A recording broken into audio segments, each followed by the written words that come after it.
नमस्कार फिर नम्रता चैनल पर।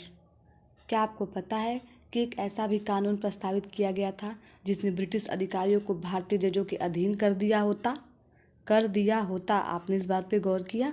जी हाँ, कर दिया होता इसीलिए क्योंकि जो इस बिल लाया गया था जिसका नाम है इल्बर्ट बिल, वो विवादों में घिर गया और वो बिल जिस रूप में पारित होने के लिए आया था उस रूप में पारित नहीं हो सका और भारतीय जजों के अधीन ब्रिटिश अधिकारियों को नहीं लाया जा सका। तो चलिए इस वीडियो में हम उसके बारे में विस्तृत रूप से जानेंगे कि क्या था इल्बर्ट बिल विवाद। तो जो हमारा इल्बर्ट बिल विवाद था वो ये था कि उस टाइम के जो तत्कालीन वायसराय थे लॉर्ड रिपन, जिन्हें भारतीय स्वशासन का जनक कहा जाता है, उन्होंने भारत के लिए एक शानदार काम किया। यानी कि उन्होंने इल्बर्ट बिल लेके आया जिस बिल में ये था कि भारतीय जज जो थे वो ब्रिटिश अधिकारी जो थे उनके खिलाफ अगर कोई याचिका पड़ती है तो उसकी सुनवाई कर सकते थे।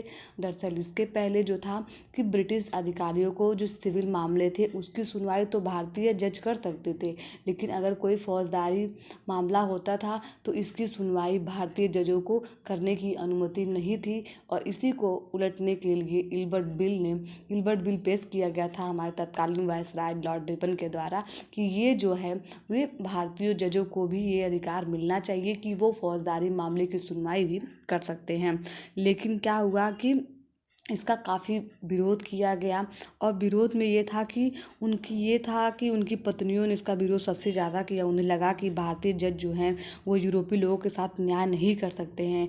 और ब्रिटिश प्रेस जो था उन्होंने भी इस बिल को ये कहा कि बहुत ज़्यादा प्रचारित किया कि गोरी औरतों के लिए खतरा बताया गया कि गोरी औरतों के साथ एक खतरा है कि उनके पति के साथ अच्छा से जो है न्यायपूर्ण व्यवहार या न्याय नहीं किया जाएगा और उनके साथ जो है वो पूर्ण न्याय नहीं होगा। तो भारतीयों ने क्या किया? भारतीयों ने तो इस बिल का समर्थन किया जिसमें हमारे सुरेंद्रनाथ बनर्जी जो सेकंड आईसीएस ऑफिसर थे, सत्येंद्रनाथ टैगोर, आपको पता है कि वो फर्स्ट आईसीएस ऑफिसर थे, लेकिन जो सेकंड थे हमारे सुरेंद्रनाथ बनर्जी ने और आनंद मोहन बोस ने, उन्होंने इस आंदोलन के माध्यम से इस बिल का पक्ष लिया था। फिर भी जो और भी भारतीय लोग थे उन्होंने, जो राष्ट्रीय आंदोलन के नेता थे, इस बिल का पक्ष लिया। उनका मानना था कि भारतीय लोगों को और ब्रिटिश लोगों को एक दर्जे पे रखना चाहिए और उन्हें एक समान मानना चाहिए और ये भारतीय न्याय स्वतंत्रता की दिशा में उन्होंने इसे एक बड़ा कदम भी बताया था। लेकिन विरोध का कारण क्या हुआ? अगर विरोध जब हुआ तो उसका क्या कारण हुआ? भारतीय विरोध के बाद सरकार ने बिल में संशोधन किया।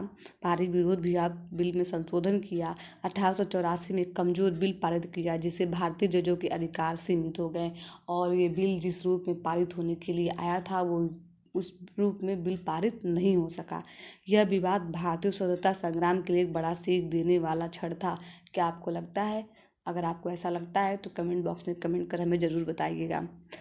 इल्बर्ट बिल विवाद ने भारतीयों को दिखा दिया कि ब्रिटिश हुकूमत न्याय में भेदभाव करती है। यह घटना भारतीय राष्ट्रवाद को और मजबूत करने में सहायक बनी। क्या आपको लगता है कि यह भारतीय स्वतंत्रता संग्राम की नींव रखता है?